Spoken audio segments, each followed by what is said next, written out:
Seja Obrigado, bem-vindo. obrigado, tia Graça. Muito bem.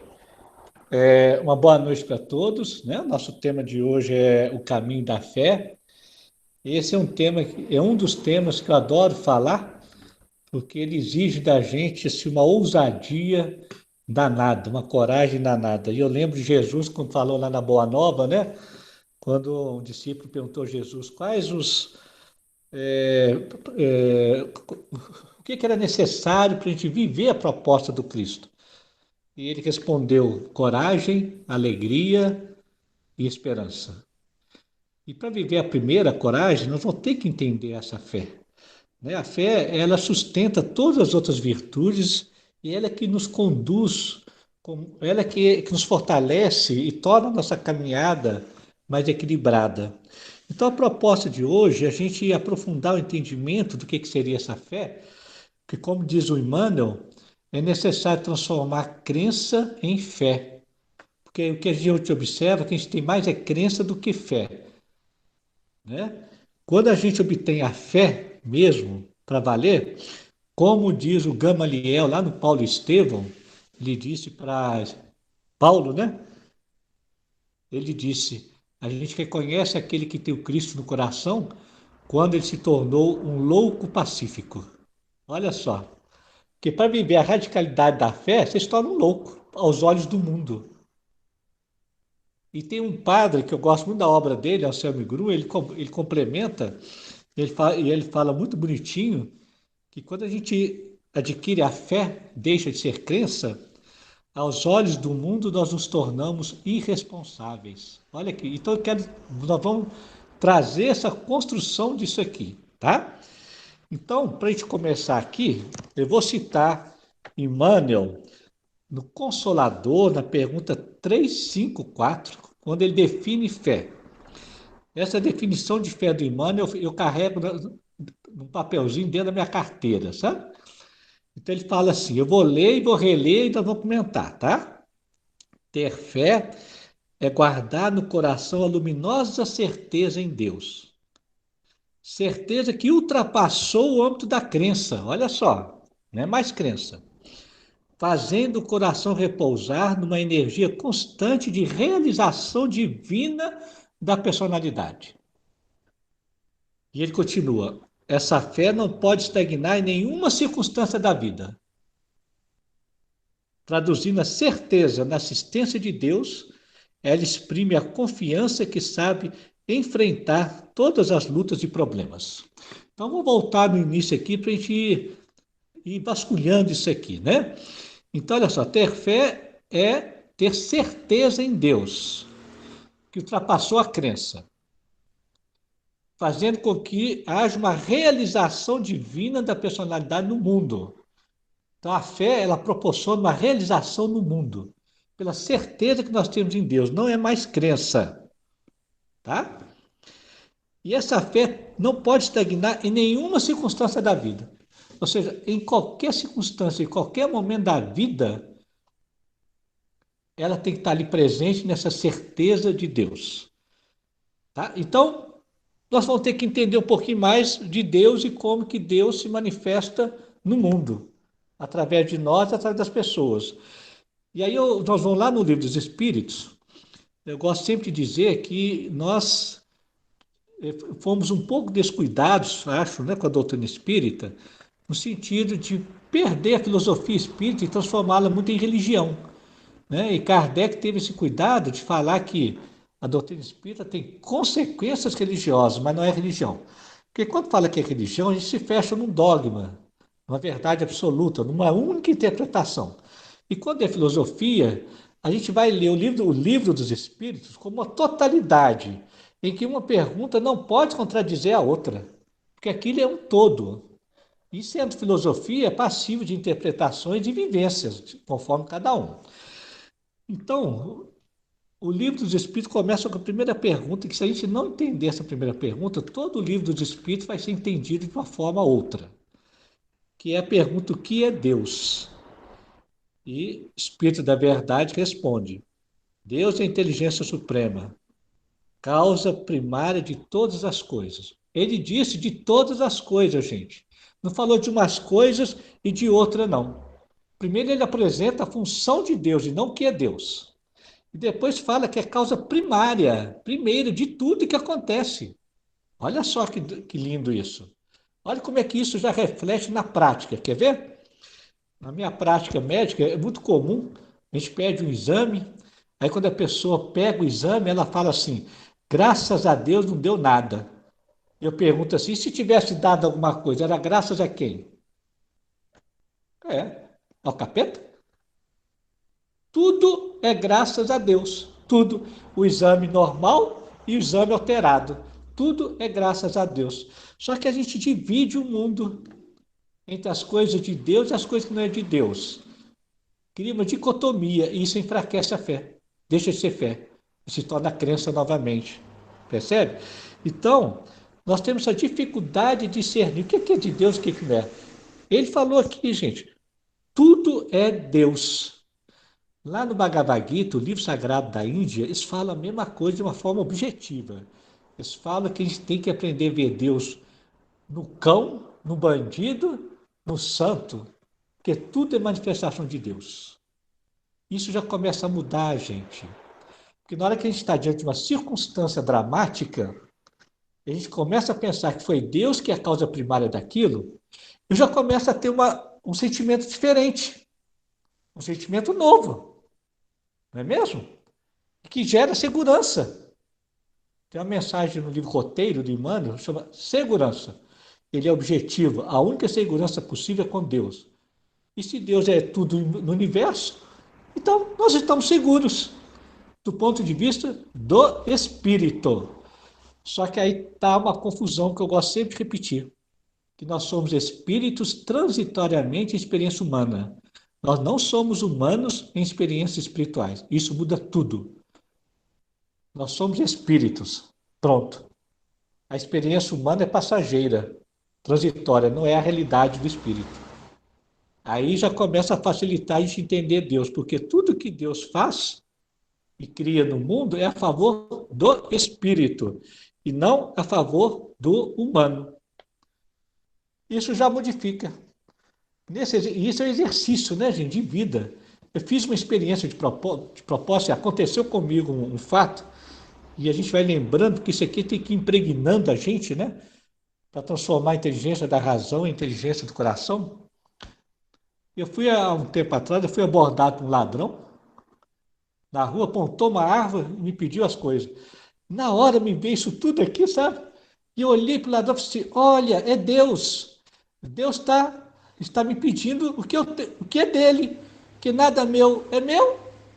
E ele está falando assim, vai lá daquele lá e pega as coisas dele que você está precisando. Eu virei para o bandido e virei para ele e falei assim, ô Deus, o que você quer de mim? O bandido ficou meio assim, sabe? Meio sem, o que é isso, né? Me chama de Deus. Aí me pediu o que é que eu tenho, que eu tinha, eu dei.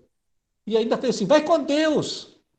Gente, eu não fiquei desesperado, ansioso, nada, porque eu senti assim, isso é Deus, causa primária de tudo. Então por que eu vou? Ah, mas podia ter morrido. Uai, a hora da morte tem hora marcada, nós vamos ver daqui a pouquinho.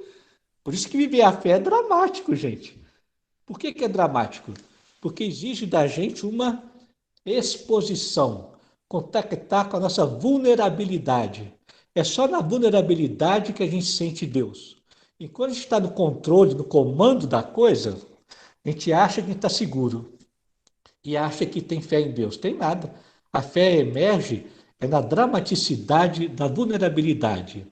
Vamos avançar um pouquinho mais no livro dos Espíritos aqui, olha. Na pergunta 13, onde ele dá os atributos de Deus, né? Que Deus é infinito, eterno, imaterial e justo e bom, sempre. Gente, ele é sempre justo e bom. Para o espírito, para o humano, não. Porque o humano é o campo de experiência. Ele é sempre justo e bom. Então, tudo que acontece comigo vem de Deus e é justo e bom. Ou seja, tem algo para me dar. Tem um autor, ele fala muito bonito, ele fala assim, toda desgraça humana guarda em si a potencialidade da graça divina. quando uma desgraça acontece conosco, Deus nos quer dar algo muito maior do que aquilo. Olha que lindo. Então já atenua o nosso desespero diante das tantos sofrimentos, né, tantas perdas. Então, olha só, o problema nosso, volto a falar o quê? Deus é sempre bom, justo e bom. Existe muita injustiça no mundo, porém ninguém é injustiçado. Não tem. Senão Deus não seria justo. Se Deus é justo e bom, o que nós classificamos como bem e mal, né? Olha, o bem e o mal somos nós é que classificamos. Se o que chega para nós é bem ou mal, mas é de Deus, tudo é bom. Então, o que é o mal? O mal é aquilo que me contraria. Aquilo que contraria os meus desejos, eu falo que é mal. Mas Deus cria a contrariedade com um objetivo. Percebe? Então, olha só.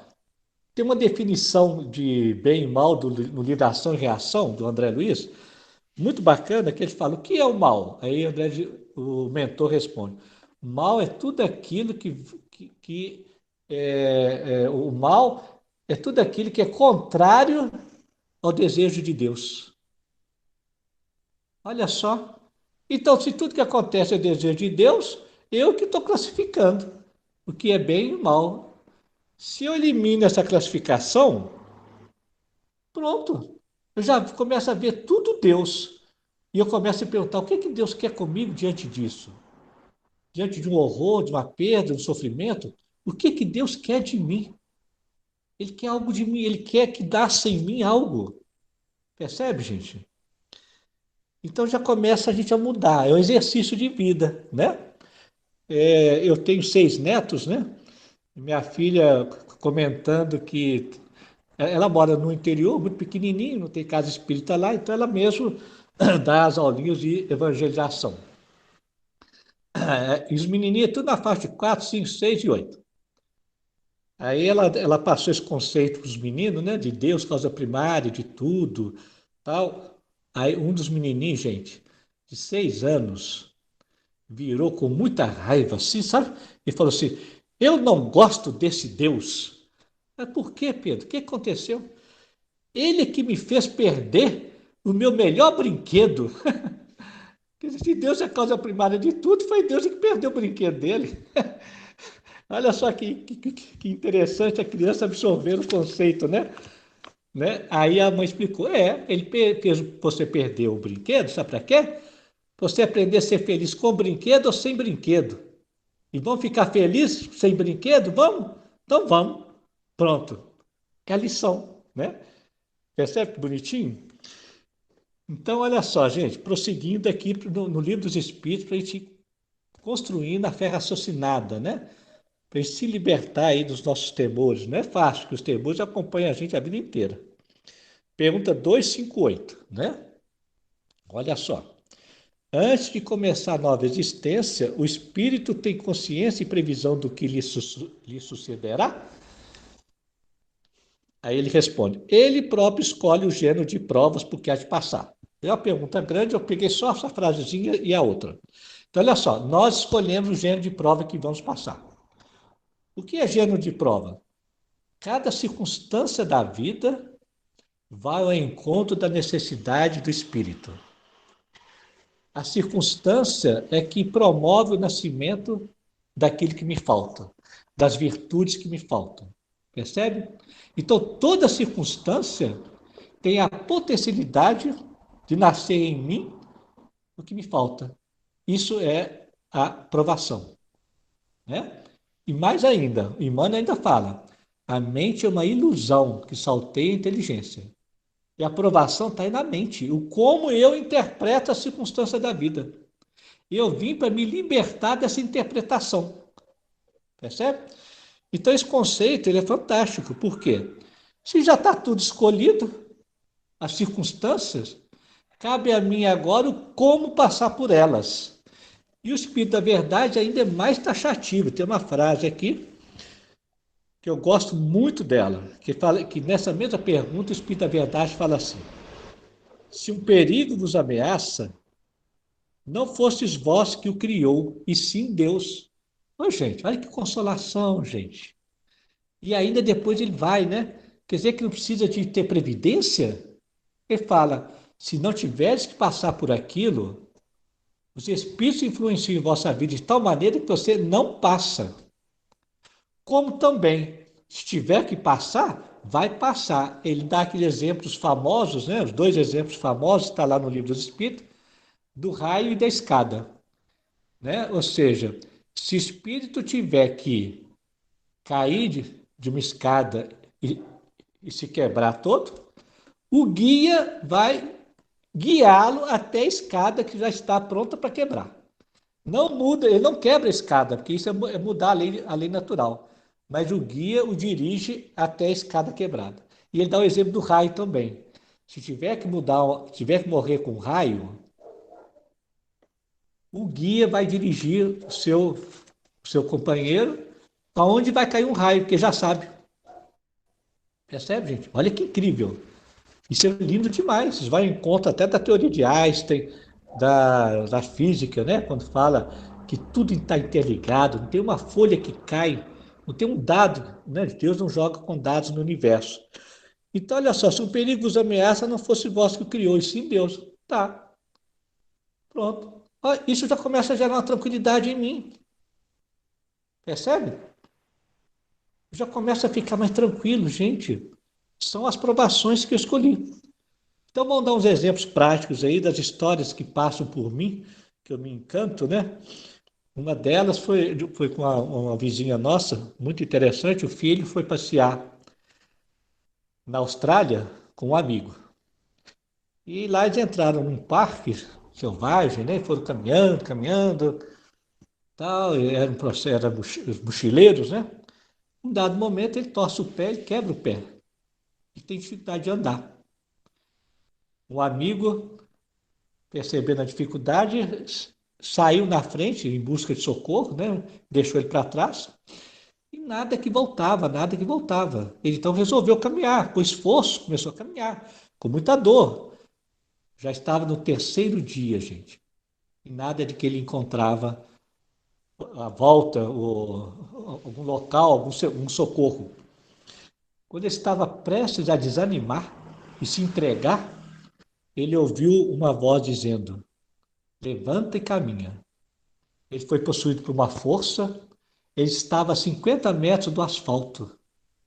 Olha só, gente, ele ia se entregar a 50 metros do asfalto. Ele ouviu uma voz, no asfalto passou um carro e prestou socorro a ele. Ou seja, não estava na pauta das necessidades dele, né, de morrer ali naquela situação. Então, o socorro se apresenta. Outros exemplos, dois amigos nossos, o marido, engenheiro ambiental, estava 8 anos desempregado. E a esposa, dentista, estava mantendo o lar.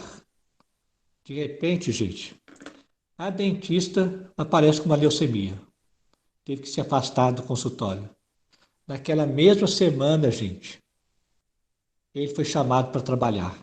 E uma causa trabalhista de 8 anos saiu. Ou seja, não estava na pauta das necessidades dele passar fome, dificuldade. Percebeu que lindo? Isso é tranquilizante, tranquilizador, sabe por quê? Porque às vezes você está ali na lida, aquela luta danada, está desempregado e não consegue. Eu escolhi passar por aquilo. Essa é a minha prova. Né? O Emmanuel fala: sucesso e sucesso não depende tanto de esforço próprio, mas da necessidade de cada um. E alguns escolhem a prova do insucesso. Não é porque ele é incompetente, não. É porque é a prova escolhida. Se tiver que ser pobre, vai ficar pobre sempre. Não adianta. Todo mundo ajuda e não adianta. Como também, se não tiver que passar por dificuldade, a necessidade, o socorro aparece na hora. Gente, e em todas as circunstâncias, gente. Uma companheira nossa, lutando, aquela coisa toda, tudo sempre com o dinheirinho contadinho.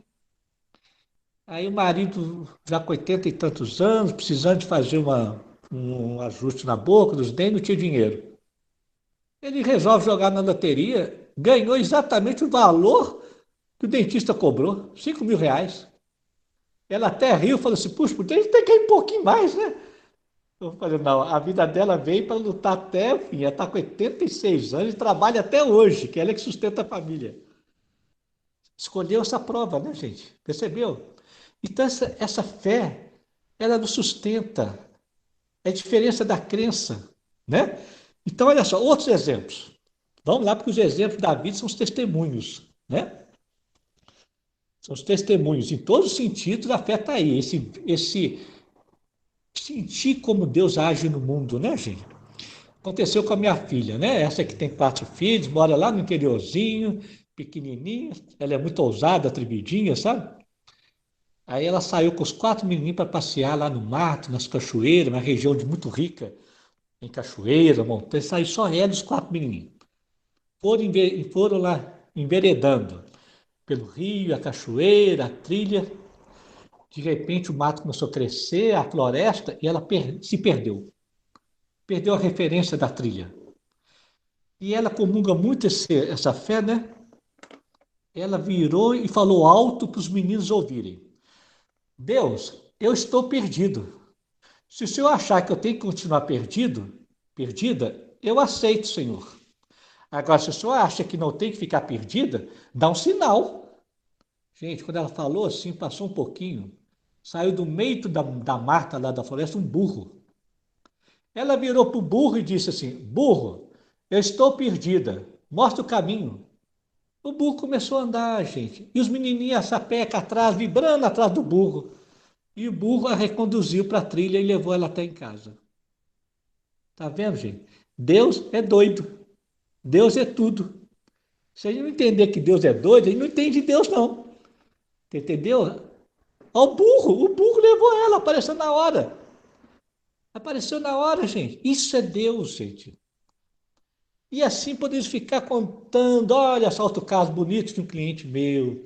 Estava lá com seus 40 e poucos anos, falando assim: Gente, eu queria tanto arrumar uma esposinha querida, nunca consegui até hoje. Aí eu falei para ele: Olha, se você escolheu a aprovação de ficar solteiro, aprenda a ser feliz solteiro. Agora, se você escolheu ainda ter uma esposinha, presta atenção na vida, porque Deus se manifesta e conversa com a gente no mundo. Não é aqui não, na mente não. É no mundo. Aí passou um tempo, ele volta lá, gente, contando a história. Ele é uma pessoa simples, né? O senhor acredita? Eu estava andando na rua. Um homem passou mal na minha frente. Eu pensei, ele passou mal na minha frente, eu tenho que socorrer, né? Que se fosse atrás, eu não ia socorrer, não. Mas foi na minha frente, eu socorri, levei ele para o pronto-socorro. Ele morreu. E eu casei com a mulher dele. Ó, tá vendo, gente? Como é que Deus é doido? Deus é doido. Deus faz assim. Ele brinca com a gente, sabe? Deus é um brincalhão com o espírito, né? Apronta uma bagunça danada para nascer a glória do espírito. Agora você vê, matou o homem, está na hora de morrer, casou com o meu Deus. É assim que é Deus, gente, e vai, entendeu? Então, essa fé que eu quero passar de construção, de ver Deus no mundo. E assim eu poderia contar os casos, gente. Vou contar um caso pessoal, porque isso são os testemunhos, né? Eu tenho apelido aqui na família de professor. Tem mania de querer ensinar, né? Agora eu já estou silenciando, calando com isso, que eu já apanhei tanto. E cada vez que eu resolvo ensinar na hora indevida, Deus fala comigo e me dá um troco, sabe? Acontece alguma coisa. E comumente acontece que essa drenagem ela ocorre no carro, sabe? O carro dá um defeito. Eu era especialista em voltar para casa de reboque. Porque na hora que eu dava a minha desmedida, o carro estragava.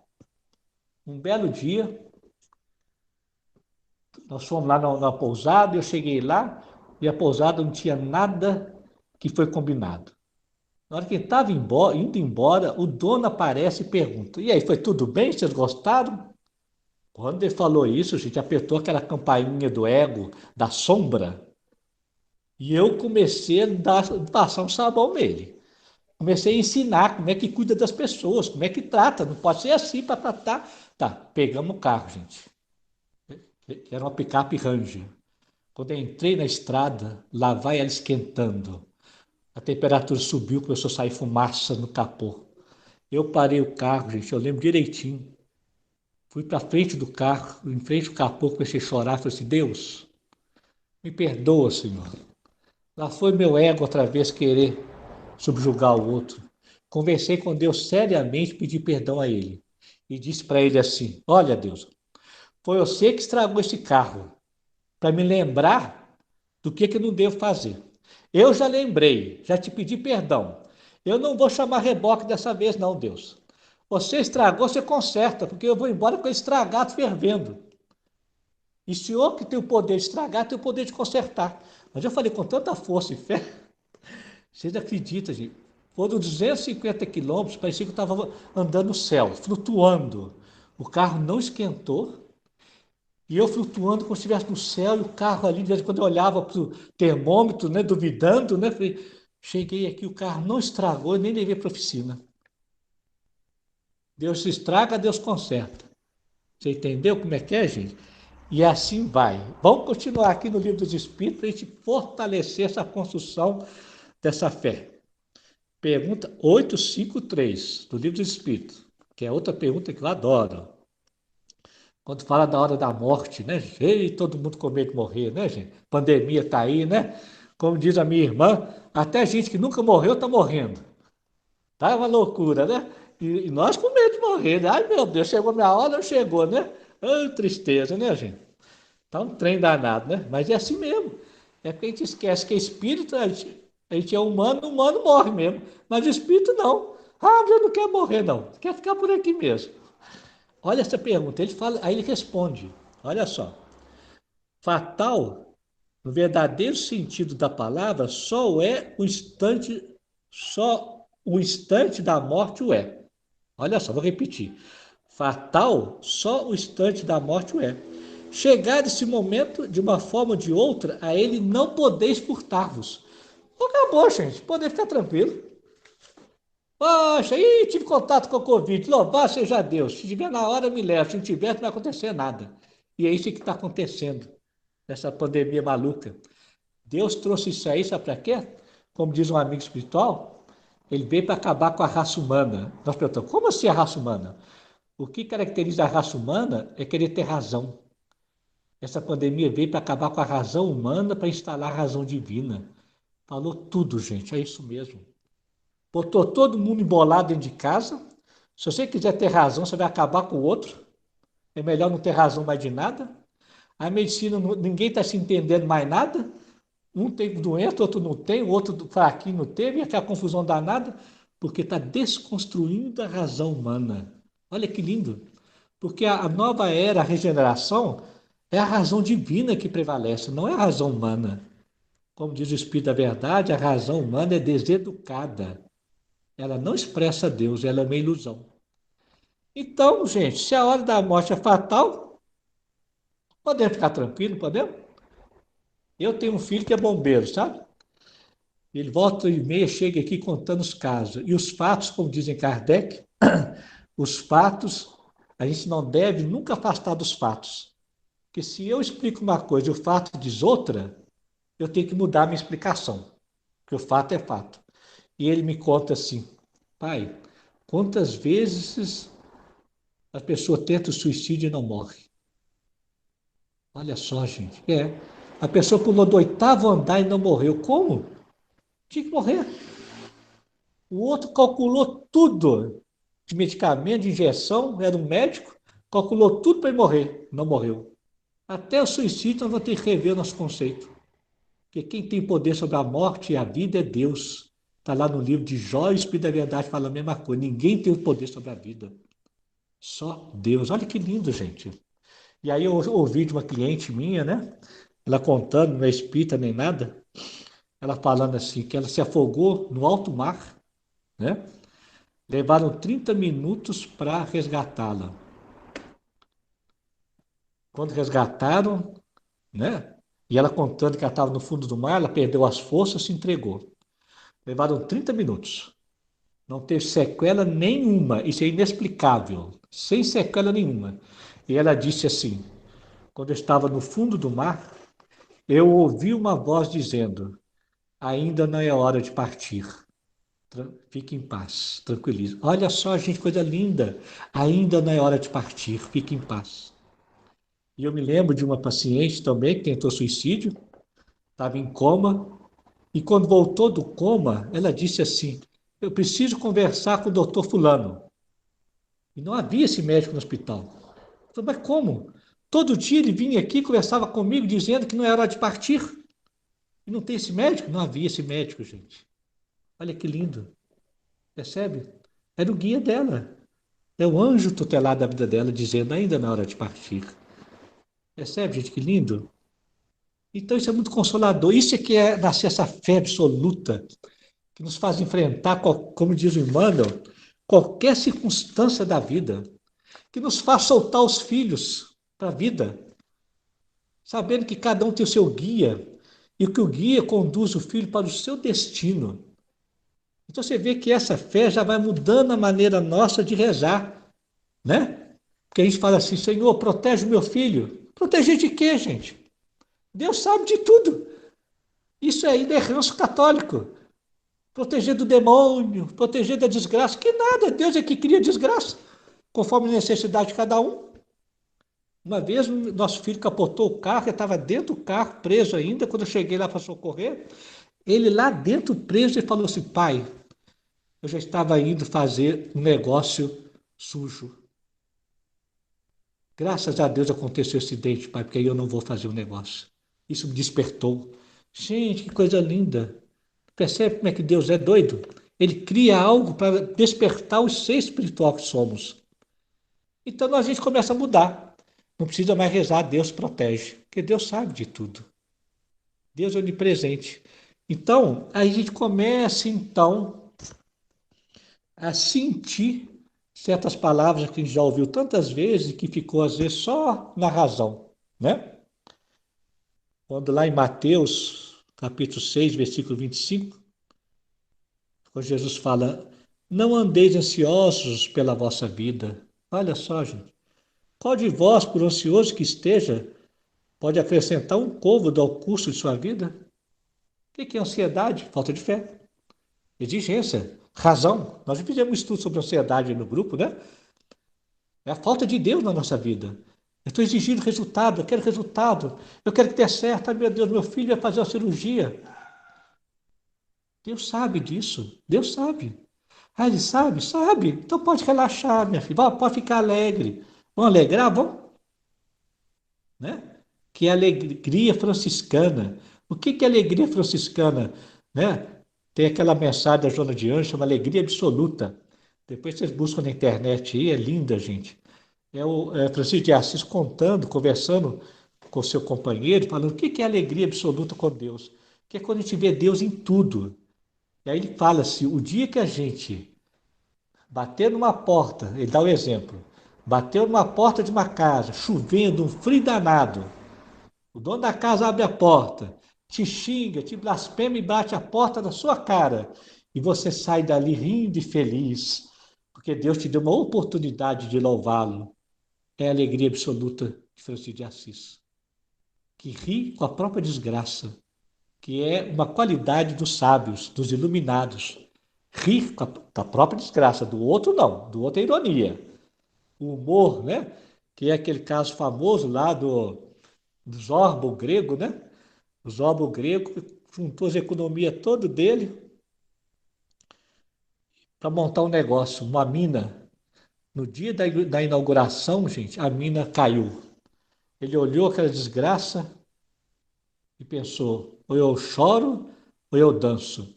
E ele preferiu dançar, a famosa dança grega.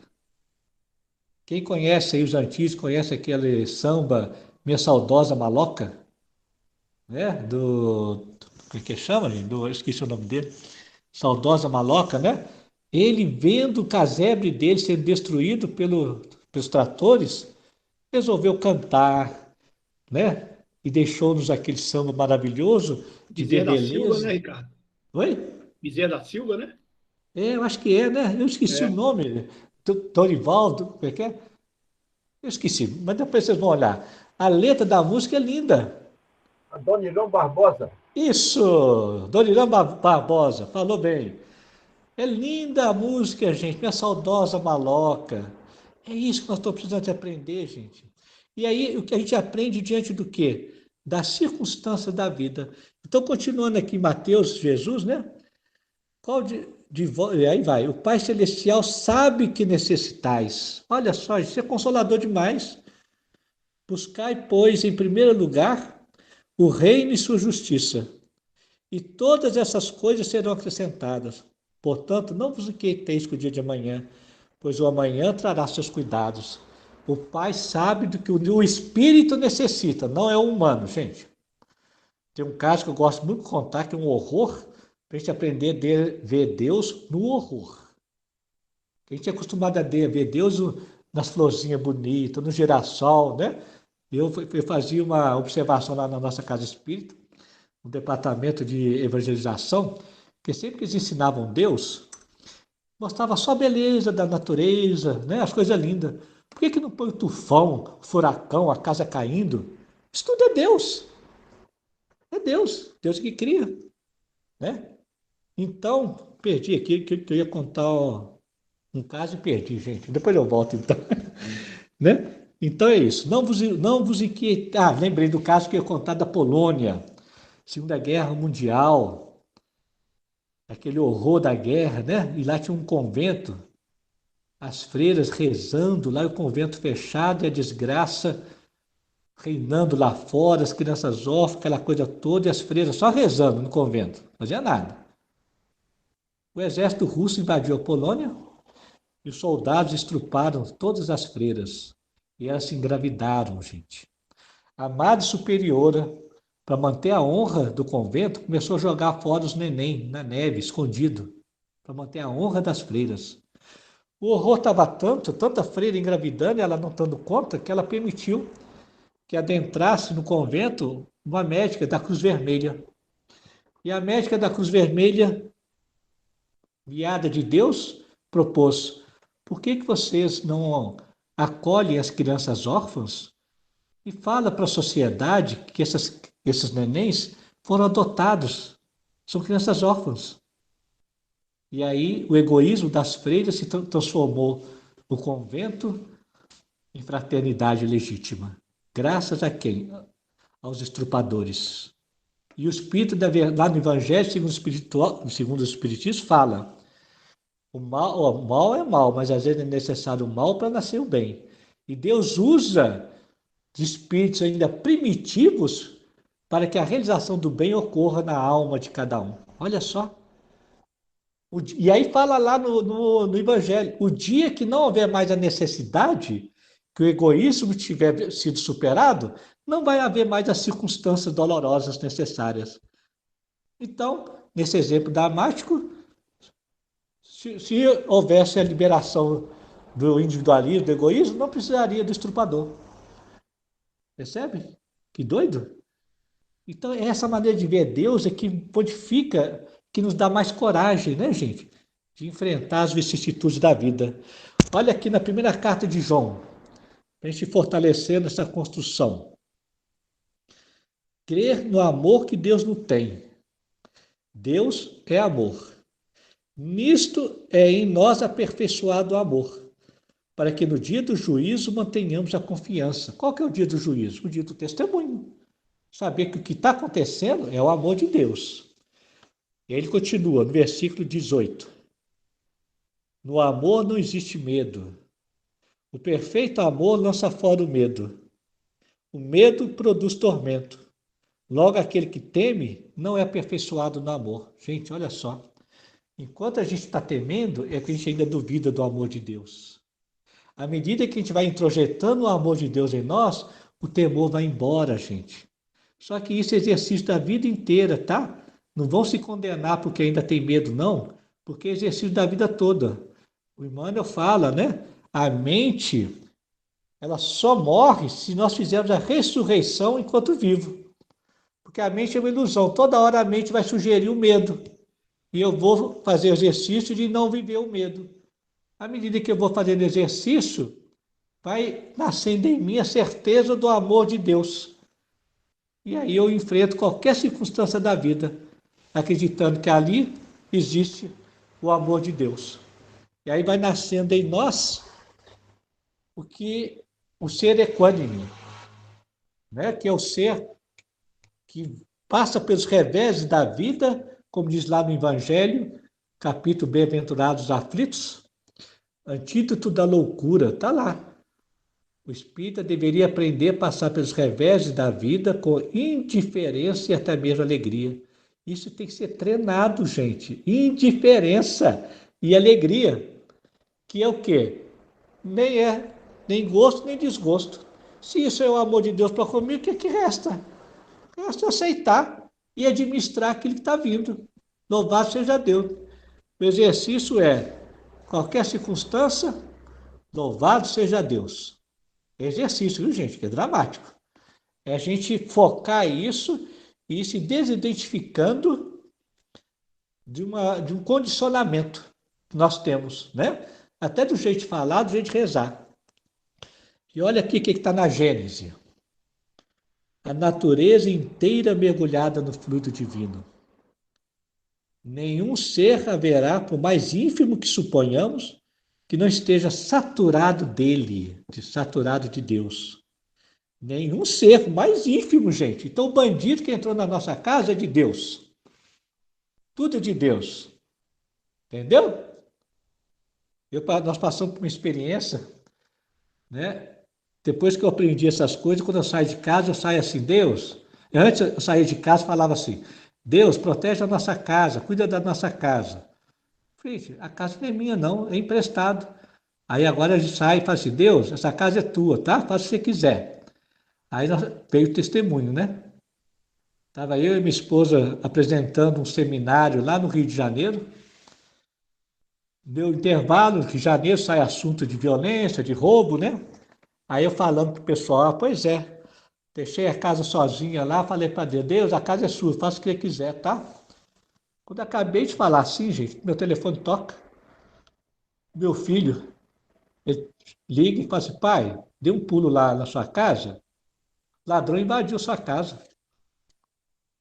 Na hora que eu estava falando, lá no Rio de Janeiro, o que que me resta? Então tá, aí tomou as providências, falei, uai, ele devia estar precisando de alguma coisa, né? Aí Deus falou assim, pode ir naquela casa lá, pode ir porque ela já está aberta mesmo, é minha, pode levar o que você quiser. E ainda mandou um bandido bonzinho, gente, não fez sujeira nem nada. Eu fiquei até com dó dele, gente, só tinha coisa velha em casa, não tinha nada, ele levou uma televisão velha. Eu até agradeci, porque antes, eu nunca comprei uma televisão, você acredita? 37 anos de casado. Sempre minha mãe gostava de trocar a televisão, ela trocava a televisão e eu pegava dela, velha. Aí ele levou a velha e falou assim, olha, agora vou comprar uma chique para mim, uma Smart, toda de internet. Falei, graças a Deus, ladrão, comprei graças a você. Tem que ser, porque senão ele fica doido. Ah, vou pôr um vigia na casa. Ah, vou pôr não sei o quê. Vão lembrar?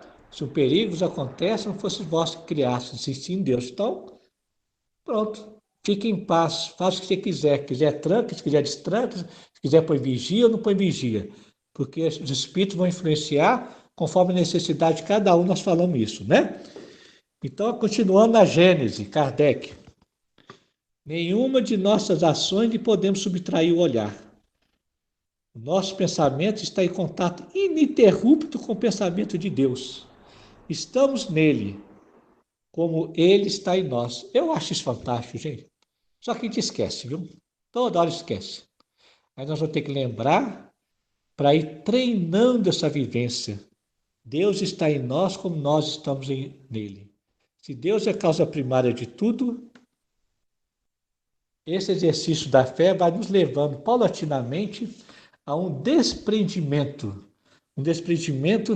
das nossas razões, dos nossos conceitos, das nossas posses morais, para fazer nascer esse outro ser novo, louco, louco aos olhos do mundo, porém mais feliz, mais alegre, como Francisco de Assis fala, né? Vai nascendo esse algo novo. Como é que eu sei que eu estou evoluindo? Um amigo espiritual deu a dica para a gente. Ele falou o seguinte, quando o tempo entre o desespero e a calmia está diminuindo, Que antes chegava a notícia, o desespero, a circunstância, o acontecimento, levava um mês para acalmar. Olha, agora é 15 dias, agora é um mês. Ó, agora uma hora eu já acalmei. Então você está evoluindo, está melhorando. Nós estamos aprendendo a lidar com essa mente ilusória e lembrando que é Deus. E em toda circunstância, gente. A mulher é chata, o marido é chato, você que escolheu ele. E Deus mandou, por meio de Deus. É Deus que está manifestando a mulher chata e o marido chato. Por isso que até rezar tem que ser diferente dele. Não pede Deus força, não. Se você pedir Deus força, você vai ficar forte, vai acabar com seu marido, sua mulher e seus filhos. Ainda mais nessa pandemia. Tem que pedir Deus, Deus me enfraquece, Senhor. Porque senão eu acabo com quem está do meu lado. Aí Deus te enfraquece, fica fraquinho, cansado. Aí você perde a razão mesmo e aceita o marido do jeito que é, o marido, o filho do jeito que é, e o filho do jeito que é. E aí começa a nascer aquilo para o qual nós viemos. O amor incondicional. A é um ingrediente da felicidade incondicional. Então fica essa proposta aí para a gente ir vivendo. Isso não é fácil, é trabalhoso. A cada instante nós vamos ter que lembrar disso, né? Desse momento tão difícil que nós estamos passando. Nós vamos lembrar de Deus e vamos nos entregando. E aí nós vamos sendo dominados para estar algo diferente e gostoso de entrega ao absoluto a Deus. Era isso, meus queridos. Acho que falei demais, viu? Hein? Tá aí. Olha, a Luciana falou, lhe pedi paciência. Ó, não pede paciência não, viu, Luciana? É perigoso, sabe por quê? Se você pede a Deus paciência, Deus cria circunstância para você adquirir a virtude da paciência. Não pede nada, não. Você entendeu? Se pedir paciência, sabe o que Deus faz? Põe você na fila do SUS. O seu celular estraga, você vai ter que conversar com aquele atendente virtual que arranca a paciência da gente. Não pede Deus nada, não, minha filha. Entendeu? Só conversa com Deus, porque é isso mesmo, viu, Luciana? Está falando ali. Você pede a Deus, me dá tolerância. O que é que ele faz? Põe um chato do seu lado. Porque graças ao chato que eu vou ter que aprender a ter tolerância. A vida é paradoxal. A virtude nasce da circunstância que a solicita. Então, meu filho, não pede nada a Deus, não, porque te dá, depois você vai reclamar. Só pede Deus, Senhor, Senhor, me dá energia para eu acolher a tua vontade em qualquer circunstância da vida. Pronto. O que mais, gente? Ricardo, alguma coisa? Oi. Depois você me manda no zap o contato da esposa, que pelo jeito ela faz palestra também, né? Faz. Que já descobri Aqui, isso das entrelinhas. eu brinco com ela aqui, ó. Graças a ela que estou me transformando em embaixador da paz. Eu brinco com ela que ela é o meu tomatinho vermelho que eu precisei. Mistura de italiano com espanhol. Você já imaginou? Oh, que beleza. Exaltar, sei o quê. Eu acho que ela está com raiva. Ela fala assim, eu não estou com raiva, não. Oh, meu Deus, desculpa, tem 38 anos que eu acho que você está com raiva. E ela não está com raiva. É italiano. Depois Eu você me passa precisei o de contato italiano, minha dela, filha. que Hein? eu vou pedir ela para fazer um trabalho em maio, aí ela vai dar a versão dela dessa história que você está falando. Ah, pode dar que ela vai trazer a versão do meu tomatinho vermelho. Graças a ela eu estou aprendendo muito, viu? Mas aqui, deixa eu te falar sobre a sua exposição. Eu achei muito interessante e você acabou que complementou o raciocínio que eu estava tendo, que eu iria comentar agora ao final, sabe? Porque isso vale para todos nós que somos cristãos, principalmente para os espíritas, ou para os que creem, né, que tem uma continuidade de vida após o nosso desencarne e tal. Porque aqui, você relembrando isso, é muito importante e a gente reafirma a necessidade de todas essas situações que você colocou para a gente. A gente coloca como verdade inconteste. No dia a dia, Ricardo, aí a gente esquece, a gente melindra, Rodrigo, a gente só tinha que estar dando uma... Oi?